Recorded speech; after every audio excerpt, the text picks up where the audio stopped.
Bonjour à tous, bienvenue dans ce live des journées 4.0 carrière et formation consacré au métier de l'information et de la communication. J'ai autour de ce plateau 3 intervenants passionnés et qui sont là pour vous parler de leur quotidien, des avantages, des inconvénients de leur métier, qui sont là pourquoi pas pour vous aiguiller, vous aider à trouver votre chemin d'études et pourquoi pas à trouver le métier de vos rêves.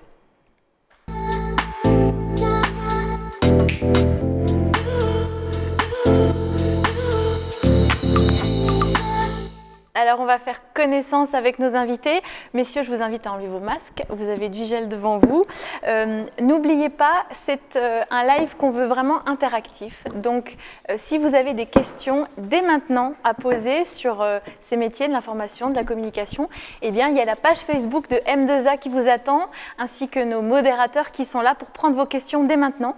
Et en deuxième partie d'émission, nos intervenants répondront à toutes vos questions. Donc surtout, n'hésitez pas, on est vraiment là pour vous aiguiller, pour vous aider. Laurent, bonjour. Bonjour. Alors, vous êtes journaliste de presse écrite au journal L'Alsace DNA. Vos thématiques fétiches sont l'automobile, l'économie. Qu'est-ce que vous diriez à ceux qui rêvent d'être journalistes ? Alors ce que je dis souvent aux jeunes qui viennent nous voir, c'est de ne surtout pas écouter les gens qui vont lui dire ne fais pas ce métier parce que c'est compliqué. Et après on discute évidemment, on essaie de trouver les bonnes raisons pour lesquelles ils souhaitent justement devenir journaliste. Mais si c'est son rêve, il faut foncer. Oui, vraiment. Frédéric, bonjour. Alors, vous avez créé votre propre agence, l'agence Anna Communication à Mulhouse, et votre métier, c'est d'accompagner les entreprises dans leur com, les aider à se faire connaître. Concrètement, citez-nous tous ces métiers de la communication. Alors, les métiers de la communication, il y en a énormément, Ben oui. donc je vais sans doute pas tous les citer, enfin pas tout de suite. En gros, il y a 2 grandes catégories. Il y a les métiers créatifs qui tournent autour du graphisme, de l'infographie, du design, de la vidéo, de la photo. Voilà, il y en a énormément. Et tous les métiers qui ont trait à la communication autour de la stratégie, de la gestion de projet, du commercial également, voilà, publicité, voilà. De quoi discuter autour de ce plateau. Et Sandro, bonjour. Alors, bonjour. Vous êtes justement l'aspect très créatif de ce métier, vous êtes graphiste, web designer, vous avez aussi créé votre propre agence qui s'appelle Allo Allo. Votre métier, pour le coup, c'est créer du coup l'identité graphique des entreprises, des sites web aussi. C'est un métier qui fait rêver. Est-ce qu'on trouve facilement du travail ? Alors ça se trouve. Ça se trouve, si on se bat, si on crée, il faut provoquer les opportunités, aller à la rencontre des gens. Et c'est vrai que c'est un domaine, enfin un milieu en tout cas, quand on sort d'école, parfois où on tombe un peu des nues parce qu'il y a une partie commerciale qu'on n'a pas et qu'on n'apprend pas. Du coup, les réalités du terrain, elles sont parfois surprenantes. Ouais. Et vous avez appris à les découvrir, ces réalités. Ouais. On va découvrir votre parcours dans un instant. Bon ben voilà, plein de questions.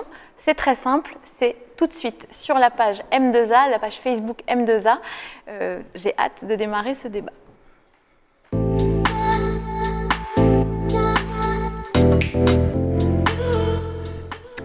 Alors Laurent, vous avez toujours travaillé dans la presse écrite. Alors j'ai fait un petit peu de télévision quand même, mais vraiment à mes tout débuts. J'ai même présenté la météo à France 3 Bourgogne. Donc, alors là on apprend des choses.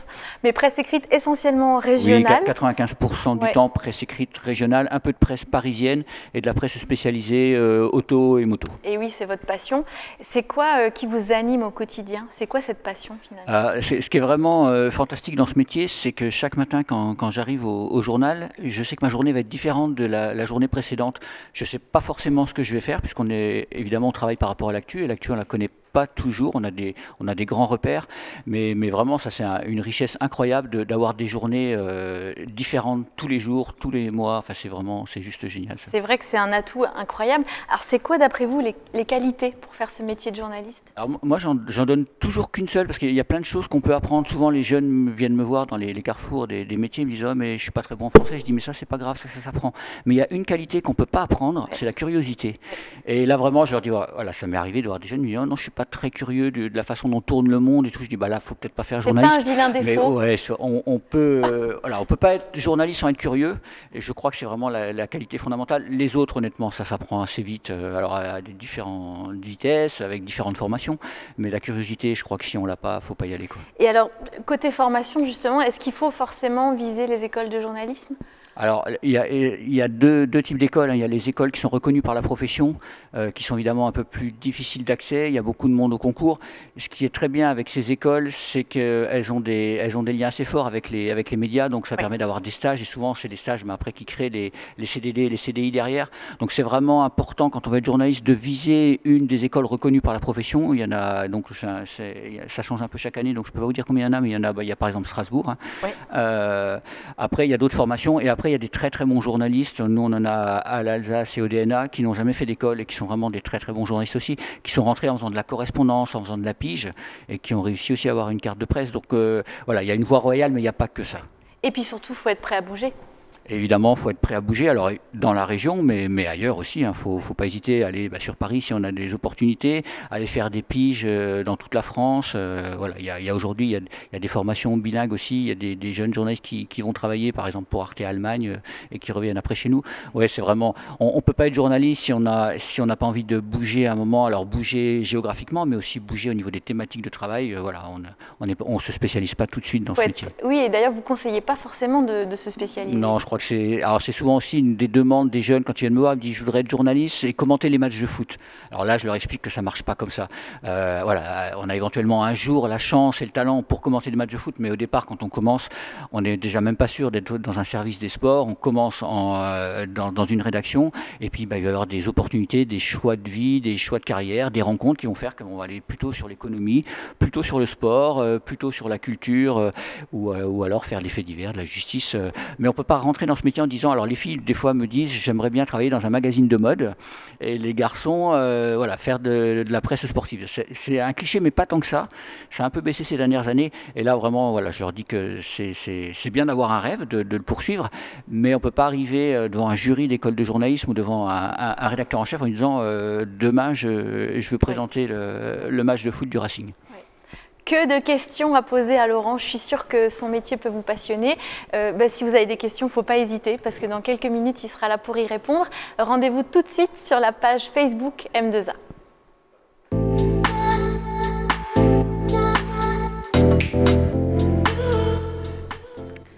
On va parler de ce grand mot communication aux côtés de Frédéric. Alors vous, Frédéric, vous avez décidé d'ouvrir votre propre agence de communication, Anna Communication, mais c'est aussi parce que derrière, vous aviez des années d'expérience et dans plein de métiers différents. Oui, tout à fait. Donc j'ai multiplié les expériences après ma formation à l'université. Donc j'ai d'abord travaillé dans la presse écrite, justement en faisant des piges et de la correspondance, on en a parlé, voilà. Puis après je me suis spécialisé dans la communication culturelle. Je suis arrivé à Mulhouse, j'ai travaillé dans les musées. Et ensuite je suis parti dans l'industrie, et ensuite dans l'équipement de la maison. Pour, après quelques années où j'ai appris énormément de choses, où j'ai travaillé avec des agences nationales ou locales, je me suis dit, et pourquoi pas moi?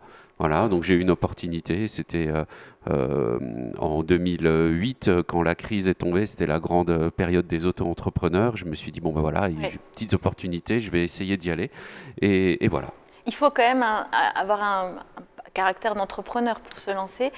C'est bien de démarrer en étant justement comme vous, en étant le mieux pour celui qui veut monter une agence de communication, qui veut vraiment entreprendre dans la communication, donc qui ne veut pas rester salarié en entreprise, c'est quand même d'avoir au moins une dizaine d'années d'expérience en entreprise. Parce que pour pouvoir conseiller une entreprise, il faut aussi connaître son fonctionnement. Oui. Savoir ce que c'est une supply chain, par exemple, dans l'industrie. Voilà, par exemple. Voilà, c'est pas grand-chose, ou un service qualité. On ne peut pas conseiller en communication si on ne connaît pas les arcanes d'une entreprise. On n'est pas obligé de connaître tout en détail, mais on est obligé de connaître le fonctionnement d'une entreprise ou d'une institution, ou de la politique locale si on travaille avec des institutions, avec des collectivités. Alors c'est vrai que c'est un mot très global, ce mot communication, mais concrètement ça implique quoi en tant qu'être humain? Qu'est-ce qu'il faut comme qualité pour bien savoir communiquer pour les autres, pour les accompagner? Alors, je pense qu'on va se rejoindre un peu tous sur cette notion, c'est la curiosité et l'ouverture d'esprit, obligatoirement. Parce que pour pouvoir conseiller, pour pouvoir faire ce métier-là, il faut connaître l'environnement qui est autour de nous, et pas connaître que le sujet de la communication. L'économie locale, la culture, les arts, le sport, la vie économique, s'intéresser aux choses, s'intéresser à ce qui nous entoure pour pouvoir s'en imprégner, s'intéresser aussi aux tendances, donc ça concerne aussi la mode par exemple, pour pouvoir s'en imprégner et pour pouvoir ensuite donner un axe à une entreprise qui veut par exemple renouveler son image, ou qui veut améliorer sa réputation, ou qui veut changer totalement de cible. Alors si voilà, une entreprise veut passer d'une cible très large à une cible de jeunes par exemple, ben voilà, il va peut-être falloir qu'elle change sa communication, mais il ne va pas falloir faire des blagues à papa non plus, donc il va falloir être assez fin. Donc comment on fait, comment on accompagne, et ça, pour ça il faut forcément s'imprégner des tendances et de ce qui fait le monde aujourd'hui. Et côté formation, vous êtes assez pointilleux sur cet aspect formation. C'est important de se structurer, c'est important d'avoir les codes.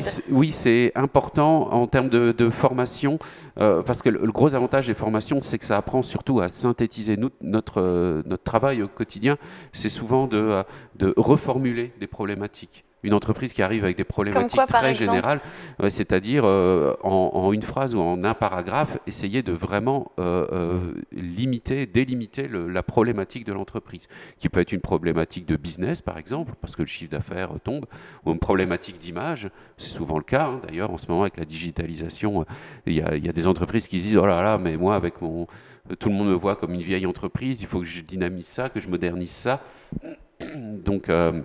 Donc c'est cet esprit de synthèse qu'on va apprendre en école, cet esprit de créer des cahiers des charges, monter des dossiers, suivre des projets et avoir une culture de la communication, une culture des médias, une connaissance des médias, de la chaîne graphique par exemple pour l'imprimerie, des métiers du web parce qu'ils sont très nombreux, on n'est pas obligé d'être codeur et développeur, mais on est obligé de savoir ce que fait un codeur ou un développeur. Voilà, donc toutes ces choses-là s'apprennent à l'école et ensuite évidemment s'approfondissent en entreprise durant les expériences professionnelles. Alors vous avez envie de connaître le quotidien de Frédéric, vous avez plein de questions à lui poser. Eh bien c'est possible sur la page Facebook M2A, nos modérateurs sont là, il y a déjà les premières questions qui arrivent et on va y répondre dans 5-6 minutes.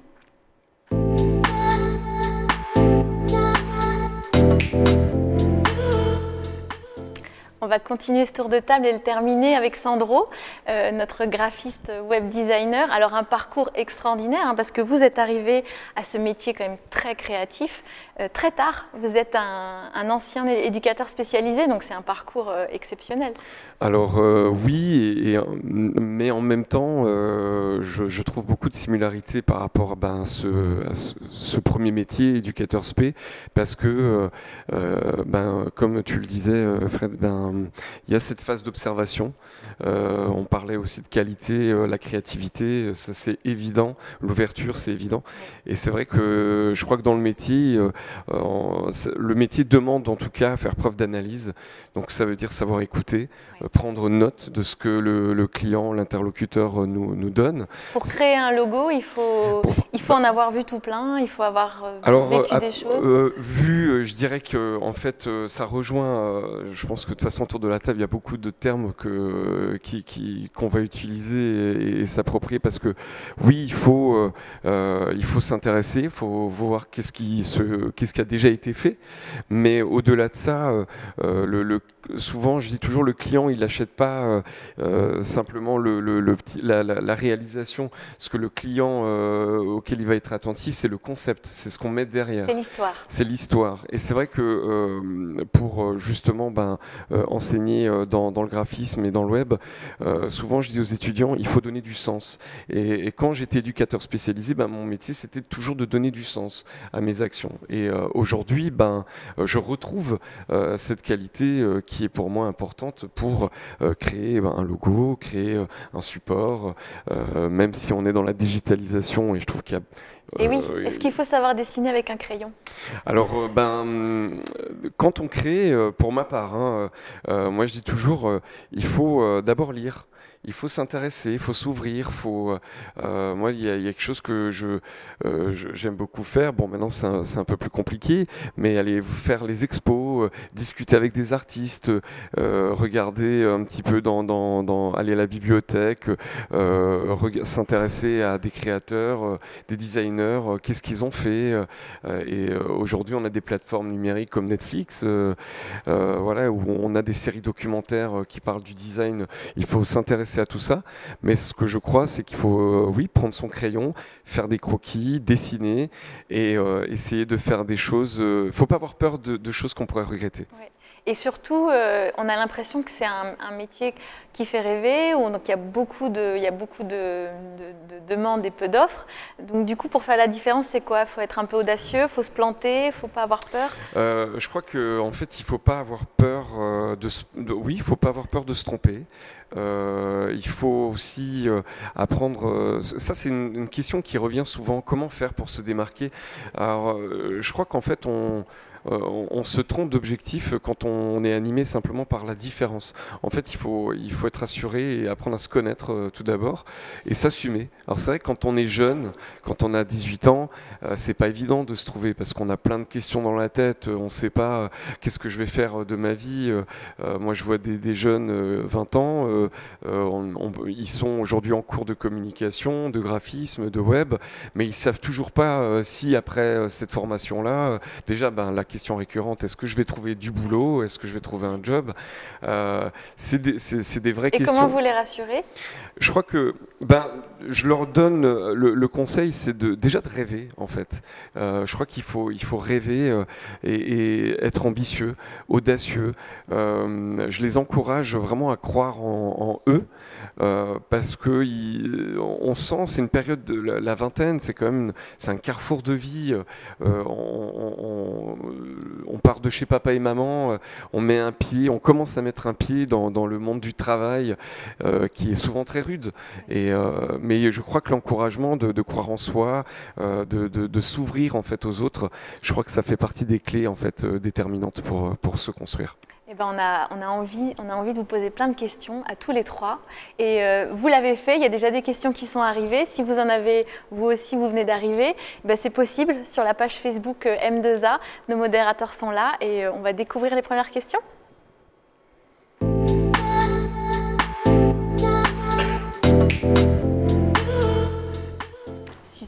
Suspense, pour qui sera la première question? Qui a pu... Alors, quel cursus suivre pour devenir journaliste après le lycée? Quelle école, Laurent? Alors le cursus, déjà, il n'y a pas un cursus. Hein, on dit souvent, alors on parle souvent d'une voie royale, on dit qu'il faut faire Sciences Po après. Mais en fait, quand on regarde les statistiques des écoles de journalistes, ce n'est pas la majorité des gens qui sont pris qui ont fait Sciences Po. Il y a beaucoup d'étudiants, par exemple, en histoire. Mais aujourd'hui, les écoles s'ouvrent vraiment à tout le monde. On voit même des jeunes qui ont fait 2 années de médecine et qui vont se réorienter, qui vont rentrer dans une école de journalisme, qui ont fait de la sociologie. Enfin, vraiment, le métier est tellement diversifié qu'on a besoin de profils qui viennent de partout. Donc voilà, à mon époque, c'est vrai qu'on avait vraiment, fallait faire Sciences Po, éventuellement histoire, et puis c'était fini. Aujourd'hui, c'est plus le cas du tout. Donc il n'y a pas vraiment de cursus. Il y a des profils. En fait, je crois que les écoles recherchent des profils essentiellement, des gens qui correspondent à ce qu'on recherche d'un journalisme aujourd'hui. Alors après, les écoles, je suis pas. Il y a une liste d'écoles qui sont référencées par les médias. Il suffit d'aller dans un centre de documentation pour voir. Donc les grandes, hein, c'est Paris, c'est Lille, c'est Strasbourg, de mémoire, mais il y en a plus que ça. Hein. Et puis après, il y a des écoles qui ne sont pas reconnues par la profession. Il faut des fois se méfier. C'est quand même, c'est un peu moins toujours sérieux. La même problématique. Voilà, c'est souvent cher et derrière, on vous fait des promesses et vous n'avez même pas un pauvre stage pour après 2 années. Donc il faut faire un petit peu attention. Mais ça, les documentalistes dans les lycées le savent, donc ils vous renseigneront, il n'y a pas de souci. Merci Laurent. Qu'est-ce qu'on a encore? Combien d'années d'études pour être journaliste? C'est pareil. Alors évidemment, pour passer les concours des écoles de journalisme, c'est en général 2-3 ans après le bac. Ouais. Donc après, vous avez des écoles sur 2 ans, avec des fois avec une spécialisation, ça fait 1 année de plus, ça fait 3 ans.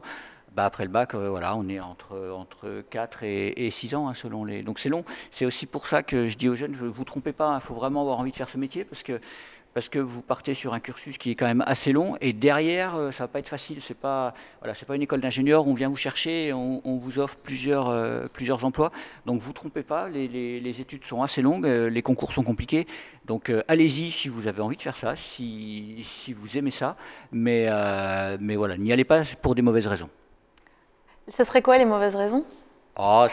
Les mauvaises raisons, ça serait de faire ça pour être médiatique, c'est-à-dire de ne pas vouloir être journaliste, mais d'être devant la caméra. Je trouve ça, c'est pas une bonne raison. Quand on se retrouve devant, c'est plutôt agréable, mais il ne faut pas y aller pour ça. Vous avez des questions à Laurent ou même à Frédéric ou Sandro? C'est très simple, hein, vous allez sur la page Facebook M2A et nos modérateurs sont là, ils notent. Quel salaire en début et fin de carrière pour un journaliste? Alors c'est pareil, c'est vraiment évidemment très... Alors moi je peux parler à l'Alsace et au DNA, un jeune journaliste il va commencer avec un salaire aux alentours de 1 800 € à peu près, j'imagine. Après, ça va dépendre si vous êtes chef de service, si vous êtes rédacteur en chef ou si vous êtes simple journaliste, vous n'allez pas gagner la même chose. Mais voilà, par rapport au cursus, on ne rentre pas avec des salaires formidables. Par contre, on peut faire des belles carrières. Après, un journaliste en fin de carrière, il va être, un journaliste normal, il va être à 2 800, 3 000 €.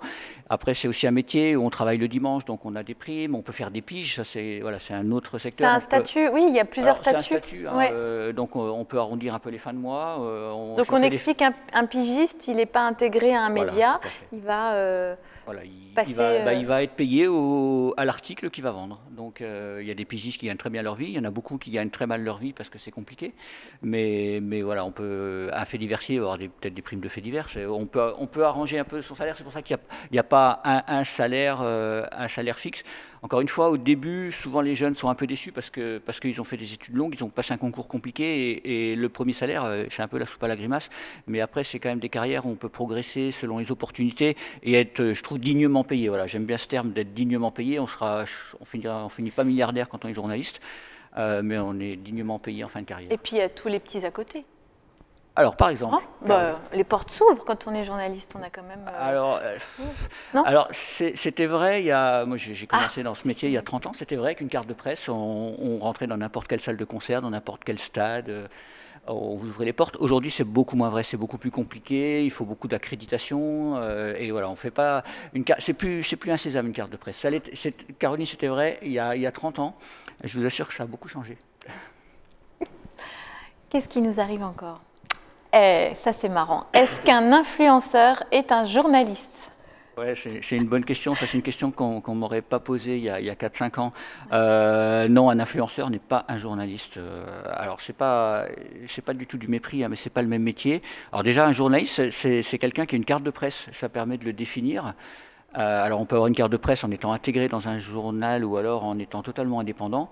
Mais ça veut dire qu'on a quand même quelques règles, quelques contraintes dans notre travail. En particulier de vérifier des faits.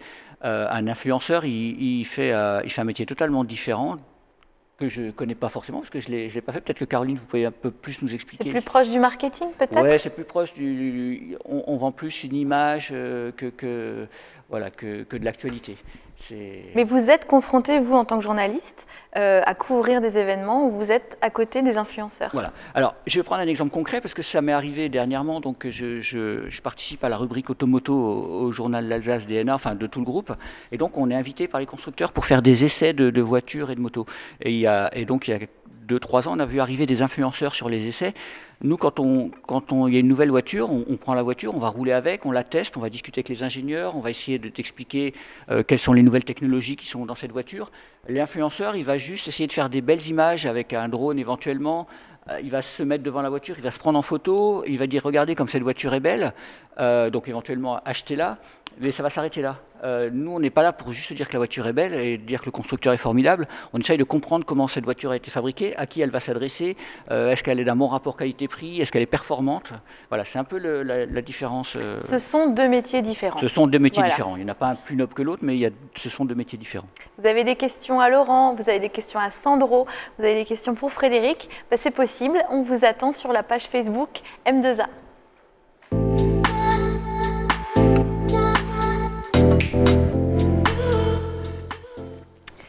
Qu'est-ce que nous avons comme question qui arrive?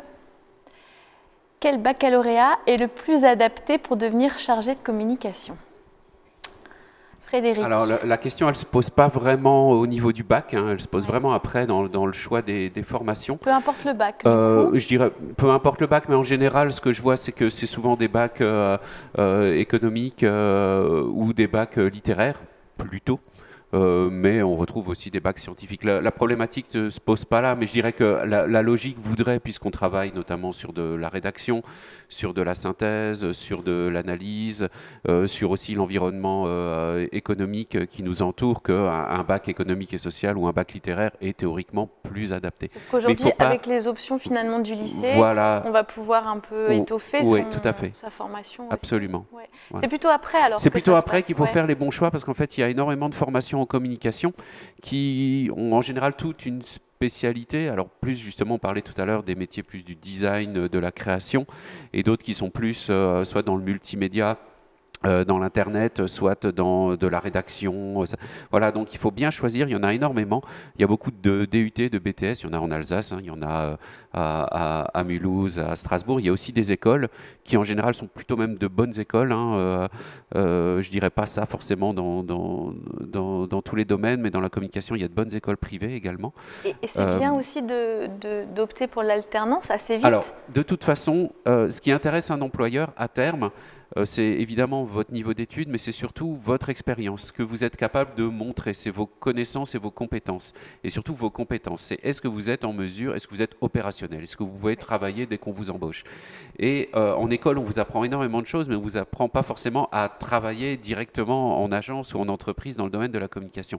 Donc ça, c'est savoir, vous allez les apprendre en entreprise, dans le cadre de stages et d'alternance. Ce qui est intéressant avec les formations en communication, c'est qu'elles ont bien compris que pour faire de bons étudiants, il faut absolument qu'ils aient des stages ou des alternances. Et donc en général, les étudiants qui sortent de ces formations ont déjà une bonne expérience professionnelle.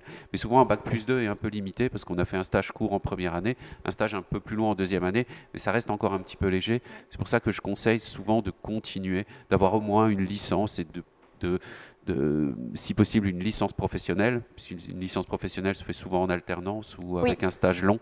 Et là, en général, on peut dire qu'après ça, on est déjà beaucoup plus opérationnel qu'après un bac plus 2. Voilà. Donc le choix, c'est pas tellement au niveau du bac, c'est surtout après dans cette multitude de formations qui existent. Il y en a aussi qui rentrent dans la communication en faisant des écoles de commerce aussi. Donc c'est tout à fait possible. Donc on fait une école de commerce ou une formation commerciale pour après se spécialiser peut-être dans un master ou un master 2 dédié à l'information et la communication. Voilà. Merci. Qu'est-ce qu'on a encore ?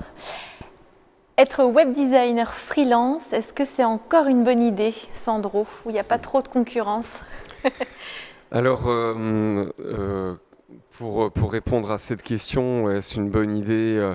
Moi, je crois qu'il n'y a pas d'ambition de moins bonne ou de bonnes idées. Je crois qu'en fait, il faut, après un temps de formation, et justement pendant le temps de formation, il faut profiter de savoir quelle est notre appétence. Est-ce qu'on est plutôt développeur? Est-ce qu'on est plutôt passionné par du code? Ou est-ce qu'on est plutôt passionné par la créa? Et ensuite, après ça, alors moi qui suis entrepreneur, freelance, je l'ai été pendant 6 ans. Quand on me pose cette question, j'ai envie de dire, les gars, mais foncez, quoi. Allez-y, il faut se lancer. Je dis pas que les agences n'embauchent plus, mais je sais que quand moi je sortis de l'école, j'avais ce sentiment-là. Ouais. J'avais le sentiment que c'était quand même très dur, très compliqué de trouver une place en agence. Et surtout quand on est un peu artiste, on se ramasse quand même une réalité qui est pas toujours évidente. C'est quoi cette réalité? C'est-à-dire, pendant le temps de formation, c'est un petit peu pour moi la salle de récréation. C'est la bulle magique. C'est la bulle, on est dedans, on peut se permettre de faire des choses. Et il faut le faire. Ouais. Je dis, s'il y a un moment dans la vie, c'est pendant ce temps de formation. Donc il faut se permettre de faire des choses complètement délirantes. C'est le temps, c'est le moment. Mais quand on sort de là, eh bien, on est face à cette réalité qui, en tout cas pour mon expérience, c'était pas évident parce que déjà on se retrouve à faire le commercial, mais en fait le commercial c'est pas seulement devant des opportunités en tant que freelance. En fait aujourd'hui aujourd'hui, il faut se battre, que ce soit pour trouver un projet, mais cette énergie, il va falloir l'amener également si on veut trouver une place en agence. Donc en fait, le combat est le même. Le combat finalement Ouais. est le même. Je crois que ce qui est important, c'est de savoir qu'est-ce qu'on veut réellement. Qu'est-ce que tu veux faire et est-ce que voilà, tu es plutôt créatif, donne-toi les moyens, essaye, prends ton CV, va te présenter en agence, dis bonjour, souris, dis merci, au revoir. Et c'est vrai que j'ai rencontré, alors ça aussi c'est des petits conseils que je donne, mais j'aime bien prendre des stagiaires. Et c'est vrai que il y a des personnes que j'ai pu rencontrer qui veulent se lancer dans la com, mais qui tirent la tronche jusqu'à par terre, qui savent pas dire bonjour, ils savent pas dire merci quand on leur tend quelque chose. Et ben moi souvent on me dit c'est quoi les qualités, les compétences, mais il y a tout d'abord le savoir-être qui est super important, quoi. Et je trouve que parfois on oublie ces choses rudimentaires, enfin primaires, mais qui peut faire une vraie différence, que ça soit pour avoir une place en agence, pour être employé, ou en tant que freelance, quand on arrive voir un client et lui dire bonjour avec le sourire, même si c'est pas toujours évident tous les jours parce qu'on a la pression financière, hein, c'est ça, mais voilà, y aller, s'ouvrir, accueillir la demande du client ou d'un employeur, d'un supérieur, et de se dire ok, le projet c'est ça, ben j'y vais, je fonce. Ouais. Merci. On a d'autres questions? Avec un BTS communication, peut-on devenir responsable événementiel? C'est pour Frédéric, plutôt. Oui, alors responsable événementiel, je ne sais pas si c'est vraiment un métier, mais en tout cas, il y a les métiers de l'événementiel qui existent tout à fait. Moi, je pense qu'un BTS, c'est un petit peu léger, c'est ce que je disais tout à l'heure. Il faut essayer d'aller plus loin. Les métiers de l'événementiel, alors bon, en ce moment, c'est compliqué, hein, Covid, n'en parlons pas. Voilà, mais ça reviendra, évidemment. Après, c'est des métiers qui sont quand même... c'est un peu une niche hein, dans la communication. Il y en a, mais il y en a moins que dans toute la nébuleuse de la communication. Donc, ce qu'il faut, c'est... Vous voulez faire un BTS dans la communication, c'est très bien. Après, il peut y avoir des spécialisations dans l'événementiel, dans certaines écoles ou dans certaines formations. Et surtout, c'est votre stage, vos stages et votre alternance qui va faire la différence. Si vous voulez travailler dans l'événementiel, il faut absolument que vous fassiez des stages dans des agences d'événementiel ou dans des entreprises ou des collectivités ou vraiment quelque chose qui est vraiment dédié à l'événementiel. Et à partir de ce moment-là, vous avez toutes les chances de travailler dans l'événementiel. Après, responsable événementiel, là, on monte un peu l'échelon au-dessus. Ça, c'est comme dans tous les métiers de la communication. Ça vient, mais petit à petit, avec le temps, avec l'expérience. Mais par contre, ce qui est bien dans les métiers de la communication, c'est que c'est des métiers où on peut évoluer vite. Oui. On commence souvent très bas, c'est vrai. Assistant communication, chargé de communication, responsable de communication, et pourquoi pas directeur de la communication, peut-être d'une grande entreprise, et peut-être, pourquoi pas, d'une entreprise du CAC 40, je ne sais pas. C'est tout à fait possible, mais les échelons, on les gravit. Je ne connais pas un directeur de communication qui a 25 ans, même 30 ans. Voilà. Mais par contre, c'est un métier où on évolue. Et c'est un métier où on peut facilement aussi passer d'un poste à un autre, d'une entreprise à une autre. J'ai même envie de dire c'est plutôt bon signe. Quelqu'un qui travaille dans la communication et qui change assez régulièrement d'entreprise, c'est plutôt signe de quelqu'un qui a envie de changer, de bouger, qui est ambitieux, qui est curieux, qui a envie d'évoluer. Non, pas du tout. Non, c'est tout à fait normal. Ouais. Vos questions sont super, je trouve que ça amène vraiment un débat. Vous venez d'arriver et vous avez envie d'en savoir plus sur les métiers de l'information et de la communication. Mais c'est possible, allez-y, posez vos questions. C'est sur le Facebook de la page M2A.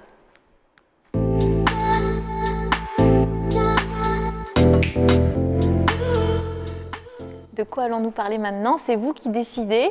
Quelles sont les questions pour qui? Quelles sont les missions d'un web designer? Ah bah là, on va y passer la journée.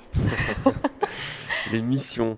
Bien, tout d'abord, on a une commande qui émane soit d'un supérieur, un responsable qui présente un projet qui est celui de faire un site internet. Et pour pour ma part, une des premières missions, ça va être de réaliser une maquette, parce qu'on a une arborescence devant les yeux.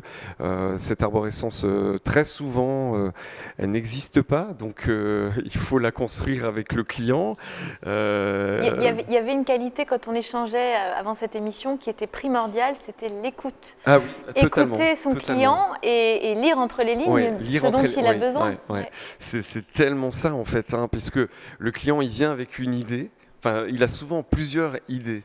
Et il faut avoir ce côté peut-être analytique qui va commencer par l'écoute, l'observation et ensuite de reformulation. C'est ce que tu disais tout à l'heure. En fait, on est amené à reformuler la problématique du client pour être sûr que lorsqu'on va se mettre sur papier, à proposer des maquettes, un design, de se dire ok, c'était ça que le client m'avait demandé, on est bon.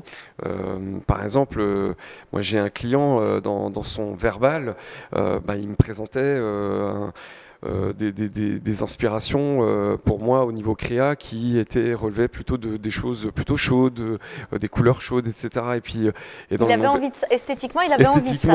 Voilà. Et puis en fait, dans ce qu'il pouvait me dégager, dans l'idée qu'il avait, on allait plutôt dans quelque chose de très froid. Et en fait, le fait aussi de reformuler permet aussi au client de se repositionner, ou parfois aussi de dire voilà, votre idée à la base c'était ça, mais dans ce que j'entends, j'ai plutôt l'impression qu'il faut aller dans cette direction.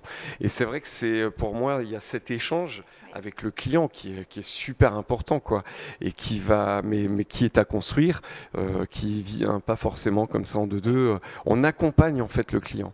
Et donc concrètement, vous avez à la fois l'aspect graphique, esthétique, et le côté technique, parce qu'il va falloir le faire fonctionner, ce site. C'est vrai qu'il y a des outils. Moi, pour ma part, je travaille avec des outils informatiques. Il y a le Creative Cloud qui permet, quand on est web designer, la base c'est de travailler avec Photoshop, Illustrator, InDesign. Après, moi, je suis un inconditionnel du Dreamweaver pour coder. Je sais que là, c'est les gros débats avec les développeurs qui disent oh, non, nous, c'est...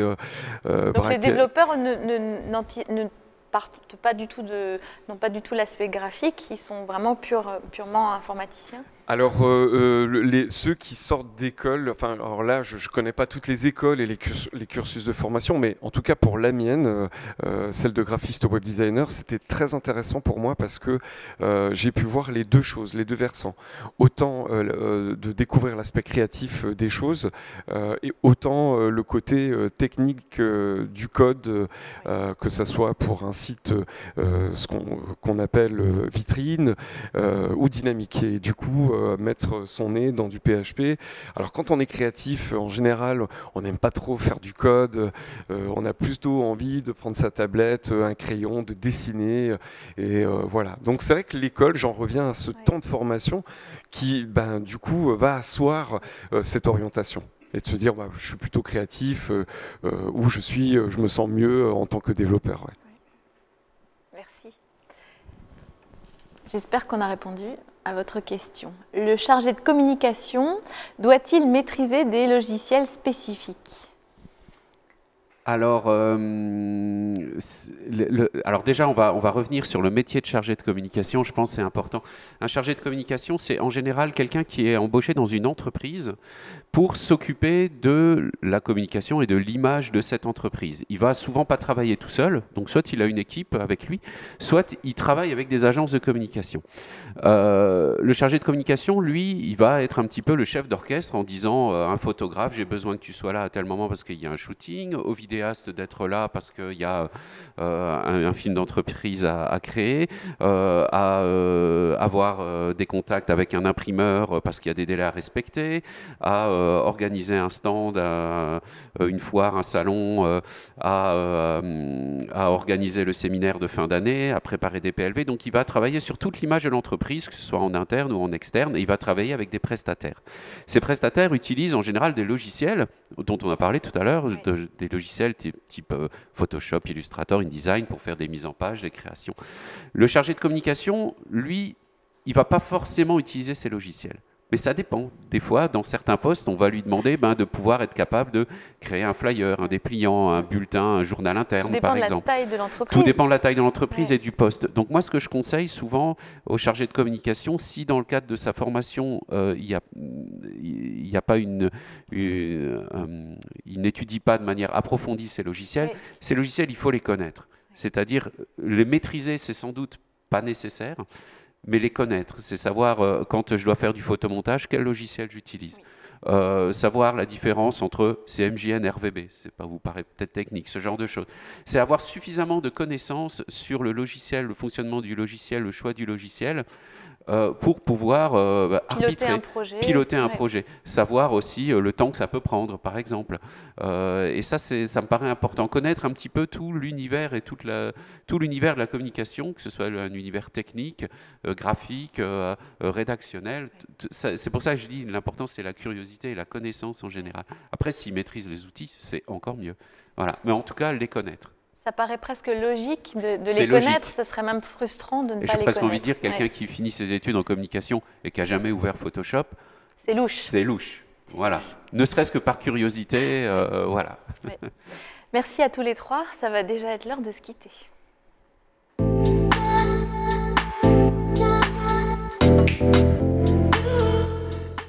Et oui, ce live consacré au métier de l'information et de la communication touche à sa fin.